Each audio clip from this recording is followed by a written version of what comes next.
તો નમસ્કાર મિત્રો, સ્વાગત છે તમારું ફરી એકવાર આજના નવા વિડીયોની અંદર। તો મિત્રો આજના વિડીયોની અંદર આપણે વાત કરવાના છીએ આઈસી મેજિક કરંટ અફેર વિશે। અને મિત્રો આજના વિડીયોની અંદર આપણે 21મા અઠવાડિયાનું જે કરંટ અફેર છે ને તેની પીડીએફ છે તેના વિશે સંપૂર્ણ ચર્ચા કરવાના છીએ। તો મિત્રો હવે તમારો વધારે ટાઈમ વેસ્ટ ના કરતા ચાલો આપણે વિડીયોની શરૂઆત કરીએ। પ્રથમ પ્રશ્ન આપેલો છે, તો મિત્રો અહીંયા વન લાઇનના પ્રશ્નો વિશે ચર્ચા કરીશું। તો પ્રથમ પ્રશ્ન જોઈએ કે વિશ્વ થાઇરોઇડ દિવસ તરીકે કયો દિવસ ઉજવાય છે? તો તેનો સાચો જવાબ આવશે સી, 25મી મે। બીજું છે યુનાઇટેડ નેશન દ્વારા ગુમ થયેલા બાળકો માટે આંતરરાષ્ટ્રીય દિવસ તરીકે કયો દિવસ ઉજવાય છે? તો સી, 25મી મે। આગળ છે કે ત્રીજું, તાજેતરની અંદર કયા બે દેશે કરાર પર હસ્તાક્ષર કર્યો છે? તો મિત્રો સાચો જવાબ આવશે બી, રશિયા અને ચીને।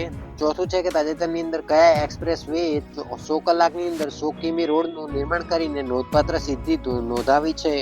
તો એ ગાઝિયાબાદ અલીગઢ એક્સપ્રેસ વે।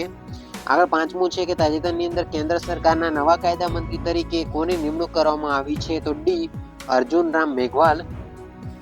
નવમું છે કે ઇટાલિયન ઓપન 2023માં મેન સિંગલ્સનું ટાઇટલ કોણે જીત્યું હતું? તો બી, શ્રી ડેનિલ મેડવેવ।